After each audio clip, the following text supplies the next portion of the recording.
ॐ अज्ञानतिमिरन्धस्य ज्ञानञ्जनशलाखया चक्षुरुन्मिलितं येन तस्मै श्रीगुरुवे नमः। नमो ॐ विष्णुपदाय कृष्णप्रेष्ठाय भूतले श्रीमते भक्तिवेदान्तस्वामिन् इति नामिने। नमस्ते सरस्वती देवे गौरवाणी प्रचारिणे निर्विशेष शून्यवादी पाश्चात्य देशतारिणे। जय श्री कृष्ण चैतन्य प्रभु नित्यानंद श्री अद्वैत गदाधर श्रीवासदि गौर भक्तवृंद।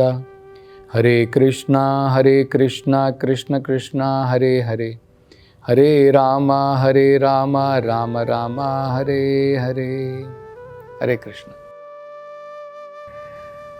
तो आगे नारद जी बताते हैं कि इस प्रकार से राजा पुरंजन का धीरे धीरे उसकी जो जवानी थी, उसका जो जीवन का जोश था, धीरे धीरे अब वो समाप्त हो रहा है।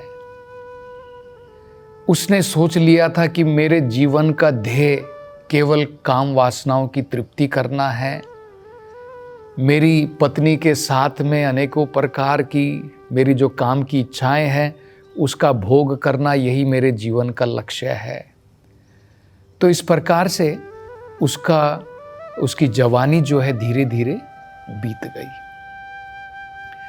अपना आधा जीवन उसने जो है संतान की प्राप्ति में लगा दिया। जैसे हम लोग भी देखते हैं 50 साल तक व्यक्ति जो है संतान की प्राप्ति करते रहते हैं। 25 साल की या 30 साल की उम्र में अगर विवाह होता है तो उसके बाद में हम संतान की प्राप्ति करते हैं और 50 साल तक हम जो है संतान की प्राप्ति करते हैं। उसके बाद में बताया जाता है कि व्यक्ति को वानप्रस्थ ले लेना चाहिए। फिर भी जो है उसको अपने घर बार के जीवन में नहीं लगा रहना चाहिए। 25 साल तक मात्र जो है उसे गृहस्थ जीवन में रहना चाहिए। बाद में वानप्रस्थ। वानप्रस्थ का मतलब क्या होता है? पति और पत्नी अब शारीरिक संबंध नहीं रखते हैं, अब दोनों मिल करके आध्यात्मिकता में प्रगति करते हैं। वो अलग अलग जगहों पर जाते हैं, जैसे अनेकों प्रकार के तीर्थ स्थान होते हैं। हरिद्वार है, अयोध्या धाम है, जगन्नाथपुरी है, वृंदावन है। तो इस प्रकार से तीर्थ यात्रा करते हैं और कभी कभी वापस घर पर आकर के किस प्रकार से उनका घर चल रहा है उतना मात्र देख करके दोबारा अपनी आध्यात्मिक प्रगति में लगे रहते हैं। आजकल तो व्यक्ति ऐसे हो गए हैं कि या तो पॉलिटिक्स हो गई, लोग जो हैं बूढ़े हो जाते हैं लेकिन फिर भी रिटायर नहीं होते हैं। वेदों के अनुसार 50 साल की उम्र में रिटायर होकर के, अपने एक्टिव जीवन से रिटायर होकर के व्यक्ति को आध्यात्मिक जीवन में एक्टिव होना चाहिए। वहाँ पर वो रिटायरमेंट का मतलब ये नहीं है कि वहाँ पर वो सुस्त हो जाता है और केवल सोता है, खाता है, पीता है, वैसा नहीं है। व्यक्ति जो है मटेरियल लाइफ से रिटायर होकर के स्पिरिचुअल लाइफ में एक्टिव हो जाता है। भौतिक जीवन से रिटायरमेंट लेकर के आध्यात्मिक जीवन में प्रगतिशील होना चाहिए उसे। तो ये जो है बताया गया है। तो नारद जी कहते हैं इस प्रकार से राजा पुरंजन ने आधा जीवन बिता दिया केवल संतान प्राप्ति के लिए। 1100 पुत्रों की प्राप्ति की, 110 जो है पुत्रियों की प्राप्ति की। बाद में उनका विवाह कराया। 1100 पुत्रों का, 110 पुत्रियों का विवाह कराया। और ये जो संतान बताई जाती है राजा पुरंजन के बारे में, ये अच्छी संतान थी। उसने धर्म के अनुसार संतान की प्राप्ति की थी। व्यक्ति जनरली हम लोग क्या करते हैं, काम वासनाओं से लिप्त होकर के हम जो हैं पति पत्नी संग करते हैं और फिर हमें संतान की भी उसी प्रकार की प्राप्ति होती है। पहले जो है वैदिक सभ्यता के अनुसार क्या होता था, व्यक्ति जो है काम वासनाओं से लिप्त होकर के संग नहीं करते थे। उसको गर्भदान संस्कार कहते हैं। विधि विधानों के अनुसार व्यक्ति जो है पति और पत्नी संग करते थे और संतान की प्राप्ति करते थे। इसलिए उसको गर्भदान संस्कार, ये एक प्रकार का संस्कार होता है। तो जब हमारी मेंटालिटी, हमारी मानसिकता धर्म से भरी हुई है, आध्यात्मिकता से भरी है, उस समय में जब हम संग करते हैं तो हमें धार्मिक संतानों की प्राप्ति होती है। अन्यथा भगवद गीता के अनुसार जो संतान की हमें प्राप्ति होगी वो वर्ण शंकर कहलाएंगे। मतलब केवल वो डिस्टरबेंस फैलाएंगे सोसाइटी के अंदर में, परिवार भी आपका खुश नहीं रहेगा। अगर आपकी नालायक संतान होगी तो कहाँ से आप जो है परिवार में खुशी होगी। तो संतान तो अच्छी होनी चाहिए। अच्छी संतान प्राप्ति का राज हमें पता नहीं है। अच्छी संतान की प्राप्ति जो है ऐसे ही नहीं हो जाती है। जब पति और पत्नी आध्यात्मिकता में प्रगति करते हैं और उस मानसिकता के साथ में संग करते हैं, तब जाकर के हमें अच्छे संतान की प्राप्ति होती है, जिसे गर्भदान संस्कार कहते हैं। तो उसकी संतान तो, पुरंजन की संतान तो वैदिक उसने नियमों का पालन किया और उसके अनुसार उसने 1100 पुत्रों की प्राप्ति की, पुत्रियों की प्राप्ति की, और बाद में उनका विवाह कर दिया। विवाह करने के बाद में उनको पुत्र की प्राप्ति हुई। मतलब अब राजा पुरंजन जो है दादा भी बन गया है। अब वो दादा बन गया है, परदादा, उनकी संतान भी चल रही है। तो व्यक्ति खुश हो जाता है जब वो देखता है कि मेरी संतान तो मैंने देखी, और मेरी जो बेटे थे, मेरी बेटियां थी, मेरी पुत्र, मेरी पुत्रियां, उनका भी विवाह हो गया। उनकी संतान हम लोग देखते हैं तो बड़े खुश हो जाते हैं। और बाद में अगर उनकी भी संतान, उनके पुत्रों की भी संतान अगर हम देख लेते हैं तो हम सोचते हैं कि हमारा जीवन बन गया है। तो इस प्रकार से नारद जी कहते हैं कि इस पांचाल नगरी में, इस नगरी का नाम पांचाल नगरी था, इस पांचाल नगरी में राजा पुरंजन ने इस प्रकार से पूरी जनसंख्या बढ़ा दी। शुरुआत की थी राजा और रानी से। देखिए, इस पांचाल की नगरी में सबसे पहले कौन आया था? केवल राजा और रानी आए थे। राजा रानी ने मिल करके 1100 पुत्र और साथ में 110 पुत्रियां प्राप्ति की। अब उन दोनों के द्वारा उनका अलग अलग विवाह कर दिया। सारे 1100 पुत्रों का भी विवाह किया, पुत्रियों का भी विवाह किया। उनसे संतान प्राप्ति हुई और उनसे भी संतान प्राप्ति हुई। मतलब आप समझ सकते हैं कि कितनी जो है पॉपुलेशन, जनसंख्या इस पांचाल नगरी में उन्होंने बढ़ा ली। तो नारद जी अब इसका अर्थ बताते हैं। उन्होंने तो समझाया था, पहले ही बताया था। राजा पुरंजन कौन है? हम ही राजा पुरंजन हैं। हम जो जीव हैं, हम ही राजा पुरंजन हैं। और ये पांचाल नगरी भी उन्होंने बताई थी। ये पांचाल नगरी कौन सी है? ये शरीर जो पंचभूतों की बनी हुई है और जिसमें 5 स्थूल पदार्थ हैं, 3 सूक्ष्म पदार्थ होते हैं। तो हमें पता है, भूमिर, आपो, नल, वायु, खम, ये 5 स्थूल पदार्थ होते हैं। अर्थ, वाटर, एयर, फायर, ईथर। और माइंड, इंटेलिजेंस, ईगो, ये सूक्ष्म पदार्थ होते हैं। मन, बुद्धि, अहंकार। तो ये 8 चीजों से ये शरीर बना है। तो इसे ही पांचाल शरीर कहते हैं। इस पांचाल शरीर इसमें क्यों कहते हैं? क्योंकि इसमें 5 प्रकार की इंद्रियों के भोग, 5 प्रकार की इंद्रियों के भोग जीव जो है इस शरीर के अंदर में भोगता है। आंखों के द्वारा रूप का भोग करता है, तो एक हो गया। कानों के द्वारा शब्द का भोग करता है। अपनी त्वचा, स्किन के द्वारा स्पर्श का भोग करता है। जीभ के द्वारा स्वाद का भोग करता है। नाक के द्वारा गंध का भोग करता है। तो इन 5 भोगों में अनेकों प्रकार की वैरायटी है, अनेकों प्रकार की। हम देखिए आंखों के द्वारा क्या क्या भोगते हैं संसार में, इन 5 चीजों के द्वारा ही तो हम लोग भोग करते हैं। मान लीजिए आंखों के द्वारा आप लिस्ट बनाइए, आप क्या क्या भोगते हैं। आप सुंदरताएं देखते हैं, सड़क पर जा रहे हैं, हम इधर उधर देखते चलते हैं, जो चीज़ हमको सुंदर लगती है हमारा मन खुश होता है। इस आँखों के द्वारा हम कुछ कई बार दुर्घटनाएं भी देखते हैं, हमारा मन में कष्ट आता है। आप एक बड़ा भद्दा जो है किसी का रूप देखते हैं, किसी का आँख निकली हुई है बाहर, हाथ टूटा हुआ है, तो आपको बड़ा खराब लगता है, मन के अंदर में दुख होता है। वहीं अगर आप इन आँखों के द्वारा सुंदर रूप देखते हैं, आपको प्रसन्नता होती है, आपका मन उसकी तरफ आकर्षित होता है।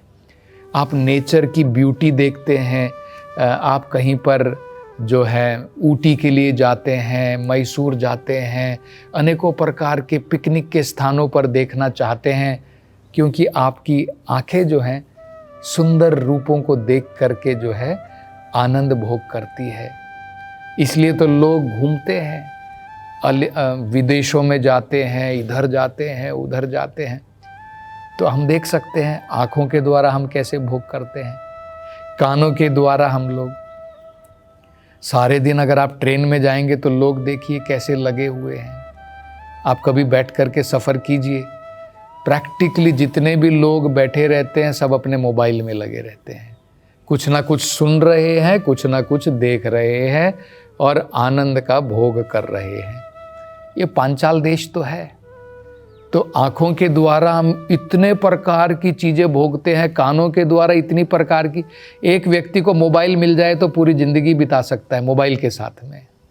सोचिए इस प्रकार से हमारी कितनी इंद्रियां जो हैं, किस प्रकार से हमें इस भौतिक संसार में लगा करके रखती हैं, उसका हम केवल अंदाज़ा लगा सकते हैं। तो कान हो गया, जीभ के द्वारा आप देखिए व्यक्ति जो है कहाँ कहाँ नहीं भटकता है, इधर रेस्टोरेंट में गया, इधर बढ़िया भोजन चाहिए, ये चाहिए, वो चाहिए, क्या क्या नहीं खाता है व्यक्ति अपने जीभ की संतुष्टि के लिए।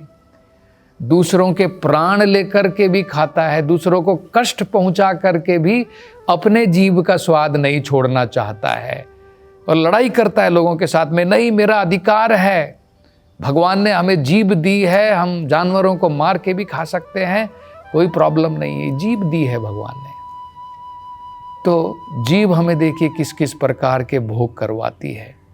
प्रभुपाद जी बताते हैं जापान में एक रेस्टोरेंट बहुत फेमस है जहाँ पर एक जंगली चिड़िया को पका करके खाया जाता है। लोग बड़ी दूर दूर से चाव के साथ में उस रेस्टोरेंट में उस जंगली चिड़िया को खाने के लिए आते हैं, लाइन लगा करके खड़े होते हैं।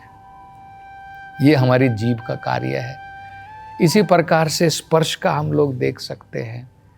हम जो है स्त्री के शरीर को स्पर्श करना चाहते हैं, अनेकों प्रकार से भोगना चाहते हैं। तो ये जो 5 प्रकार के गंध हो गया, स्पर्श हो गया, शब्द हो गया, रस हो गया, तो ये हम लोग जो हैं अनेकों प्रकार से भोगते हैं।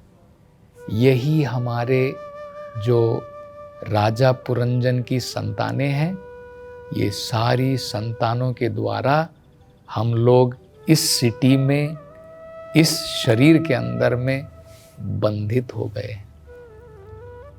राजा पंचाल ने अपनी सारी जनसंख्या बढ़ा ली, अपने पूरे राज्य को भर दिया। इसी प्रकार से हम अपने जीवन को इन 5 चीजों से मल्टीप्लाई करके अनेकों हजारों अपनी इच्छा पूरी करते हैं। इन 5 इंद्रियों के द्वारा अनेकों प्रकार की इच्छाएं पूरी करते हैं हम लोग।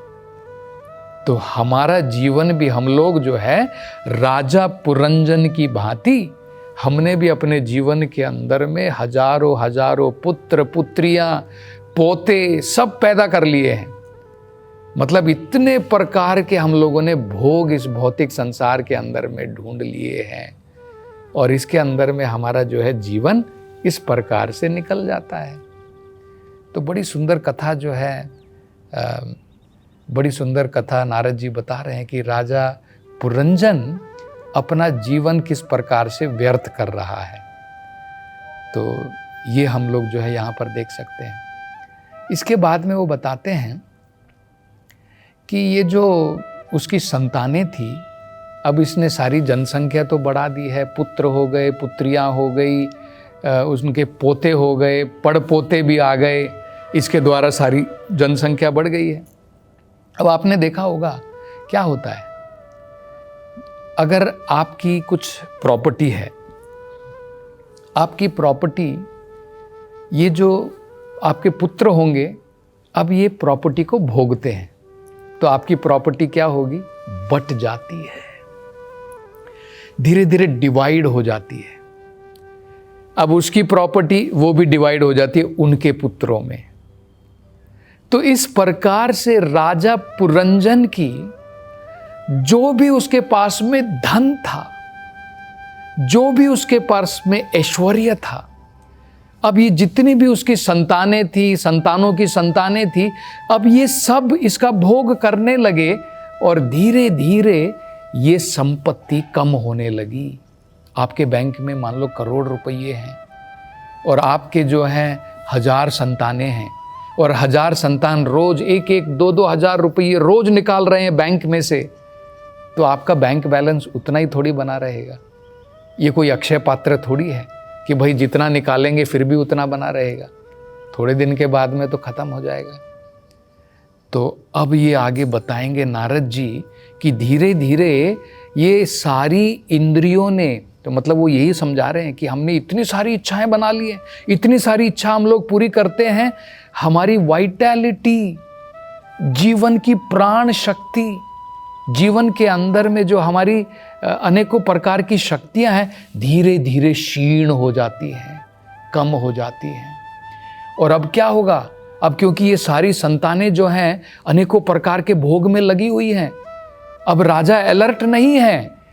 इसी समय में अब एक बाहर से दुश्मन अब आकर के आक्रमण करने वाला है इस पांचाल शहर के ऊपर।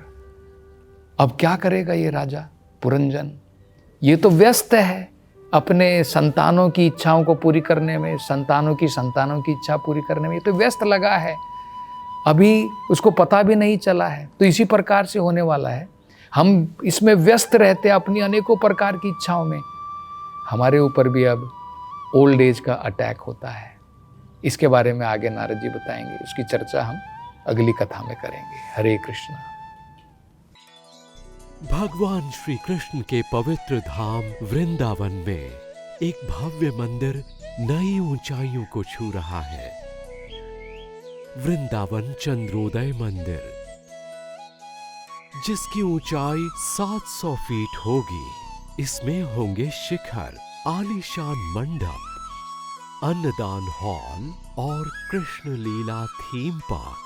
ये अभूतपूर्व परियोजना दुनिया भर में भारत की महान संस्कृति को प्रस्तुत करेगा। हम आप सबको ये सहर्ष सूचित करते हैं कि इसके प्रथम चरण का उद्घाटन शीघ्र ही होने वाला है। हम आपको भगवान श्री कृष्ण के मंदिर निर्माण में अपना सहयोग देने के इस अभूतपूर्व अवसर में भाग लेने के लिए आमंत्रित करते हैं। दान के लिए अभी संपर्क करें 7725977260 8585850033।